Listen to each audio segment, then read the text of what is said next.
Hey guys, good morning. 6:15 pa lang. Yung pamangkin ko kasi nakisuyo. Magluto daw ng tofu sisig para baon nila sa buwan ng Mika ngayon. Sabi ko, anong oras na? Hindi pa rin gumigising. Alas 5 na. Kaya minadali ko siya, pinaspasan ko siya.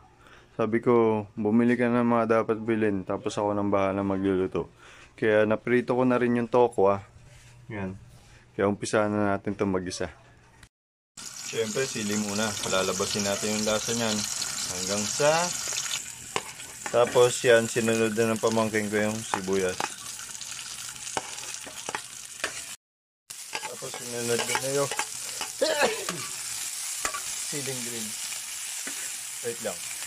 Tapos nilagay niya na yung sauce na ginawa namin kanina.